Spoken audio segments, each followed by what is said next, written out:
Hi hello friends. അപ്പോൾ ഇന്ന് ഞാൻ വന്നിരിക്കുന്നത് ഒരു ജിലേബിയുടെ റെസിപ്പി ആയിട്ടാണ് വന്നിരിക്കുന്നത്. വളരെ പെട്ടെന്ന് തന്നെ നമുക്ക് വീട്ടിൽ എങ്ങനെ ഒരു ജിലേബി തയ്യാറാക്കാം എന്നുള്ളതാണ് ഞാനിന്ന് കാണിക്കുന്നത്. അപ്പോൾ എല്ലാവരും ഫുള്ളായിട്ട് കാണാം. പിന്നെ എൻ്റെ ചാനൽ ഇതുവരെ സബ്സ്ക്രൈബ് ചെയ്യാത്തവരുണ്ടെങ്കിൽ സബ്സ്ക്രൈബ് ചെയ്യുക. പിന്നെ എൻ്റെ വീഡിയോസൊക്കെ ഇഷ്ടമാണെന്നുണ്ടെങ്കിൽ ലൈക്കും കമൻറ്റും അതുപോലെ തന്നെ ഷെയർ ചെയ്യാനും ശ്രമിക്കുക. അപ്പോൾ ഈ ജിലേബി തയ്യാറാക്കാൻ വേണ്ടിയിട്ട് നമുക്ക് എന്തൊക്കെ ഇൻഗ്രീഡിയൻസ് വേണമെന്ന് നോക്കാം. അതിനായിട്ട് ഞാനിതാ ഇവിടെ 2 ടീസ്പൂൺ ഉഴുന്നെടുത്തിട്ട് ഒന്ന് കുതിർത്തി വെച്ചിട്ടുണ്ട്. 2 മണിക്കൂറാണ് ഞാനിവിടെ ഉഴുന്ന് കുതിർത്തി വെച്ചത്. ഇനി ഇത് അല്പം വെള്ളം ഒഴിച്ചിട്ട് ഒന്ന് നന്നായിട്ട് പേസ്റ്റായിട്ട് തന്നെ അരച്ചെടുക്കണം. കണ്ടോ? അപ്പോൾ ഇതാ ഞാൻ നന്നായിട്ട് പേസ്റ്റ് പോലെ അരച്ചെടുത്തിട്ടുണ്ട്.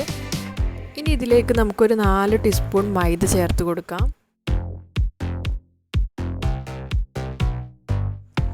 ഇനി ഇതിലേക്ക് 2 ടീസ്പൂൺ റവ ചേർത്ത് കൊടുക്കണം.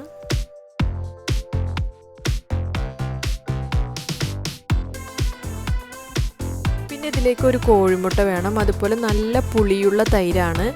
ഇതും കൂടി ഇതിലേക്ക് ഒഴിച്ചു കൊടുക്കാം. ഞാനിവിടെ 2 ടീസ്പൂൺ തൈരാണ് എടുത്തിരിക്കുന്നത്.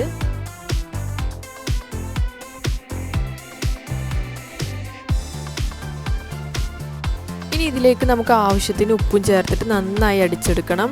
ഇതിൻ്റെ പാകം എന്ന് പറയുന്നത് ഒരു ഇഡ്ഡലി മാവിൻ്റെ പാകമാണ് ഈ ഒരു മാവിൻ്റെ പാകം. കണ്ടോ? ഇതേപോലെ നല്ല തിക്കായിട്ട് വേണം അടിച്ചെടുക്കാൻ.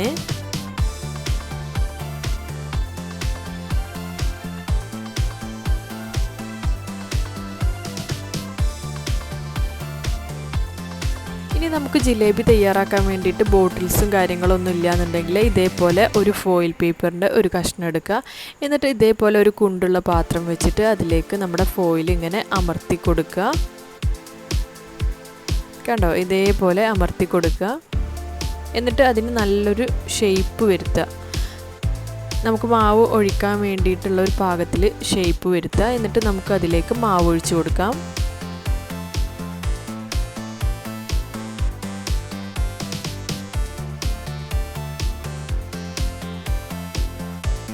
എന്നിട്ട് ഒന്ന് ജസ്റ്റ് കവർ ചെയ്തെടുക്കുക. കണ്ടോ? ഇതേപോലെ ഒന്ന് കവർ ചെയ്തെടുക്കുക. അപ്പോൾ ഇതാ ഞാൻ പാന് ചൂടാക്കി വെക്കുന്നുണ്ട്. അതിൽ ഓയിൽ ഒഴിച്ചിട്ടുണ്ട്. പിന്നെ ഇതാ ഞാനിവിടെ പഞ്ചസാര ഉരുക്കിയെടുത്തിട്ടുണ്ട്. അതിലേക്ക് ഞാൻ യെല്ലോ ഫുഡ് കളറാണ് ചേർത്തിരിക്കുന്നത്.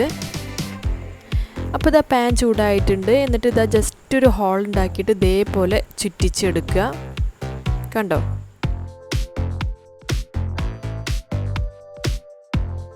ജിലേബി ചുറ്റിയെടുക്കാൻ എനിക്ക് വലിയ എക്സ്പീരിയൻസ് ഒന്നുമില്ല. അതുകൊണ്ട് നിങ്ങളെ കഴിവിൻ്റെ പരമാവധി ചുറ്റിച്ചെടുക്കുക. എന്തായാലും നല്ല ടേസ്റ്റി ആയിട്ടുള്ള ഒരു ജിലേബിയാണ്. കണ്ടോ? എന്നിട്ട് ഇതേപോലെ നല്ല മുരിഞ്ഞ് വരുമ്പോൾ സിറപ്പിലിട്ടിട്ട് ഒന്ന് മുക്കിയെടുക്കുക. നല്ല ചൂടോടെ തന്നെ സിറപ്പിൽ മുക്കിയെടുക്കണം. എന്നാലേ അതിൻ്റെ ഉള്ളിലോട്ട് സിറപ്പ് കയറി ചെല്ലുള്ളൂ. പിന്നെ രണ്ടാമത്തെ ടിപ്പ് എന്ന് പറയുന്നത് ഇതേപോലെ ഒരു ബോട്ടിലെടുത്തിട്ട് ജസ്റ്റ് അതിൻ്റെ മൂടിമൊന്ന് ഓട്ടാക്കി കൊടുക്കുക. എന്നിട്ട് അതിൽ മാവ് നിറച്ചിട്ട് കണ്ടോ? ഇതേപോലെ ഒന്ന് പ്രസ് ചെയ്യാൻ പറ്റുന്ന ഒരു പാത്രം എടുക്കുക. എന്നിട്ട് ഇത് വളരെ ഈസിയാണ്. കണ്ടോ? ഇതേപോലെ ചുറ്റിച്ചെടുക്കുക. അപ്പോൾ ഇത് ഒന്നും കൂടി എക്സ്പീരിയൻസ് ഇല്ലാത്തവർക്ക് ഭയങ്കര ഈസി ആയിട്ട് ചെയ്യാൻ പറ്റും. അപ്പോൾ വളരെ നൈസായിട്ട് തന്നെ നമ്മുടെ ജിലേബി കിട്ടുകയും ചെയ്യും.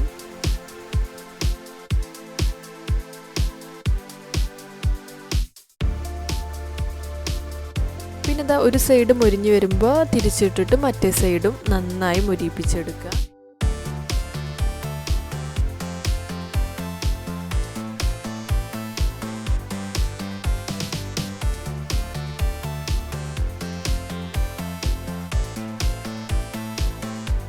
അപ്പോൾ അത് നമ്മുടെ നല്ല ക്രിസ്പി ആയിട്ടുള്ള ജിലേബി തയ്യാറായിട്ടുണ്ട്. വളരെ ടേസ്റ്റി ആയിട്ടുള്ള ഒരു ജിലേബിയാണ്. നമ്മുടെ മാവ് അധികം നേരം വെക്കാണ്ട് തന്നെ നമുക്ക് പെട്ടെന്ന് തന്നെ തയ്യാറാക്കാൻ പറ്റിയ ഒരു ജിലേബിയാണ്.